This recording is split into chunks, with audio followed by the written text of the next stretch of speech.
प्यारे भैया बहन, आपका दिन मंगलमय हो। कल के वीडियो में हम आपको बता रहे थे सुप्रीम कोर्ट का क्षेत्राधिकार और शक्तियाँ, जिसमें मौलिक क्षेत्राधिकार की चर्चा कल के वीडियो में की गई है। लेकिन आज हम सुप्रीम कोर्ट के अपीलीय क्षेत्राधिकार के विषय में आपको बताएंगे। देखिए, सुप्रीम कोर्ट अपील करने की सबसे ऊंची अदालत है। सुप्रीम कोर्ट में भारत के किसी भी उच्च न्यायालय के, किसी भी हाई कोर्ट के निर्णय के विरुद्ध में अपील किया जा सकता है। सुप्रीम कोर्ट का अपील संबंधी क्षेत्राधिकार जो है निम्नलिखित मुकदमों पर लागू होता है। सबसे पहला है संवैधानिक मुकदमे। संविधान की व्याख्या से संबंधित मामलों में सुप्रीम कोर्ट का मत अंतिम और निर्णायक माना जाता है। किसी हाई कोर्ट के निर्णय के बाद पीड़ित पक्ष जो है अपनी राहत प्राप्त करने के लिए, अपने पक्ष में निर्णय प्राप्त करने के लिए सुप्रीम कोर्ट में अपील कर सकता है। दूसरा है दीवानी मामले। उन्हीं सिविल अथवा दीवानी मामलों में सुप्रीम कोर्ट में अपील की जा सकती है, जिनके विषय में उच्च न्यायालय प्रमाणित कर दे कि उस मामले में व्यापक महत्व के कानून की व्याख्या से संबंधित महत्वपूर्ण प्रश्न निहित हैं, और दूसरा उस प्रश्न का निर्णय सुप्रीम कोर्ट द्वारा किया जाना आवश्यक है। तीसरा है फौजदारी मुकदमों में अपील। फौजदारी अथवा आपराधिक मामले में सुप्रीम कोर्ट के समक्ष अपील जो है दो प्रकार से प्रस्तुत की जा सकती है। पहला है हाई कोर्ट द्वारा प्रमाणित किए बिना सुप्रीम कोर्ट में अपील तब की जा सकती है जब यदि सत्र न्यायाधीश ने आरोपी यानी मुजरिम को बरी कर दिया है, परंतु सरकार की अपील पर हाई कोर्ट न्यायालय उसे बरी करने के आदेश के ठीक विपरीत उस आरोपी को मृत्यु दंड दे दे। इस परिस्थिति में अपील किया जा सकता है।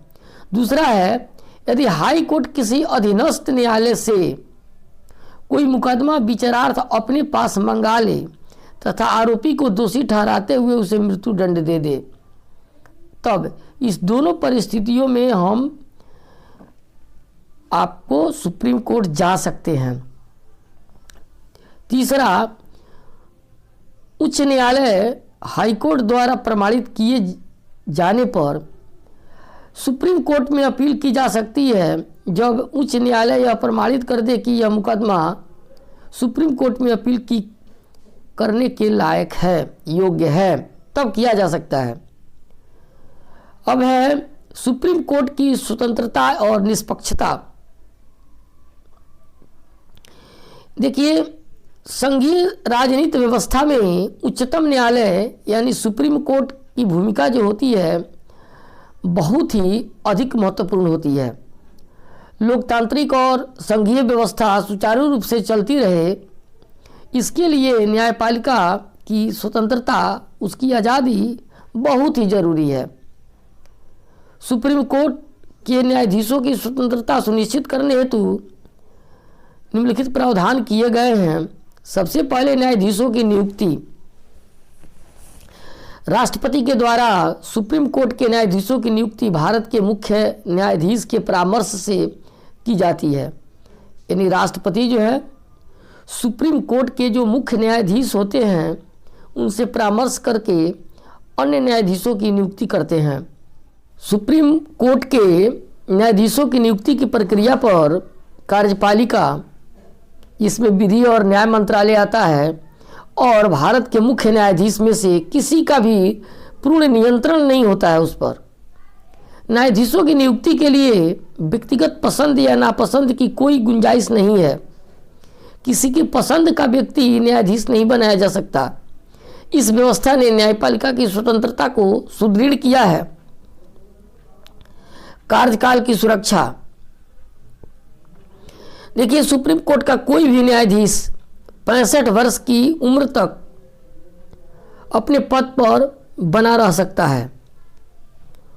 उसे उसके पद से तभी हटाया जा सकता है जब यदि उसके संबंध में संसद के दोनों सदनों द्वारा प्रस्ताव पारित करके राष्ट्रपति को भेजा जाए, किंतु ऐसा प्रस्ताव संसद में तब भी प्रस्तुत किया जाए जब न्यायाधीश पर दुर्व्यवहार या अक्षमता का कोई आरोप लगा हो और संबंधित आरोप की किसी निष्पक्ष न्यायाधिकरण के द्वारा पूर्णतः जांच कर ली गई हो, तभी जो है संसद के दोनों सदन लोकसभा और राज्यसभा प्रस्ताव पास करके राष्ट्रपति को भेजेगा।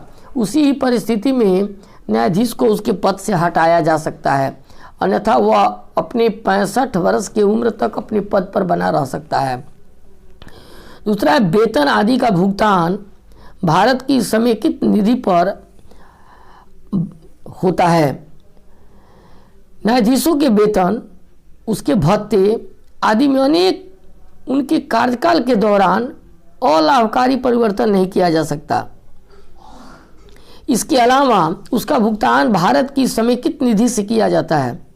भारत की समेकित निधि है, उसी निधि से उसका भुगतान होता है, जिसके लिए संसद से अनुमति लेने की आवश्यकता भी नहीं है। न्यायाधीशों का वेतन वित्तीय आपात स्थिति की घोषणा के अलावा किसी अन्य स्थिति में कम नहीं किया जा सकता है। न्यायाधीश अपने पद पर काम करते रहते हैं, उनको वेतन और भुगतान समेकित निधि से समय समय पर मिलता रहता है। न्यायाधीशों के व्यवहार के संबंध में कोई चर्चा नहीं की जा सकती है। न्यायालय में कर्तव्यों के निर्वहन के दौरान न्यायाधीश के आचरण या व्यवहार या उनके द्वारा किए गए किसी निर्णय को लेकर संसद में कोई चर्चा नहीं की जाएगी। इस प्रकार की कोई भी चर्चा तब भी की जा सकती है जब संबंधित न्यायाधीश को उसके पद से हटाने के किसी प्रस्ताव पर संसद में विचार किया जा रहा हो, तब भी उसके विषय में चर्चा की जा सकती है, अन्यथा नहीं की जा सकती। इसके बाद आता है न्यायालय की अवमानना के लिए दंड।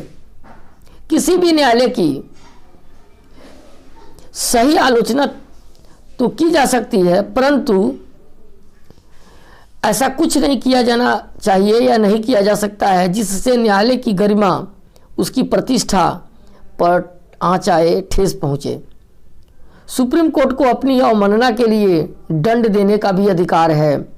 सुप्रीम कोर्ट से ऊंचा कोई न्यायालय नहीं है देश का। सेवानिवृत्त होने के बाद वकालत पर प्रतिबंध। सुप्रीम कोर्ट का कोई भी सेवानिवृत्त न्यायाधीश भारत के किसी भी न्यायालय अथवा न्यायाधिकरण में वकालत नहीं कर सकता है, उस पर प्रतिबंध है। इससे यह बात सुनिश्चित हो जाती है कि कोई भी न्यायाधीश निर्णय करते समय अपने किसी पुराने साथी जो अब सेवानिवृत्त होकर के वकालत कर रहा है अथवा किसी समय उसके वरिष्ठ रहे न्यायाधीश से अनुचित रूप से प्रभावित नहीं होगा। इसी कारण से यह बंद कर दिया गया है। इसके बाद आता है सुप्रीम कोर्ट की आवश्यकता और महत्व, यानी उच्चतम न्यायालय की आवश्यकता और महत्व क्या है। देखिए, सुप्रीम कोर्ट की भूमिका, महत्व, आवश्यकता का निम्नलिखित रूप में वर्णन किया जा सकता है। भारत में संघात्मक राजनीतिक व्यवस्था है। संघीय प्रणाली में सुप्रीम कोर्ट को संविधान की व्याख्या करनी होती है। संघीय प्रणाली में केंद्र और राज्य सरकार के बीच शक्तियों का विभाजन होता है।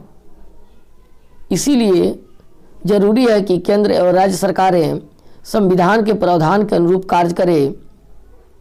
यदि केंद्र और राज्य के बीच या किन्हीं दो राज्यों के बीच कोई विवाद उत्पन्न होता है तो उसका समाधान जो है सुप्रीम कोर्ट करता है।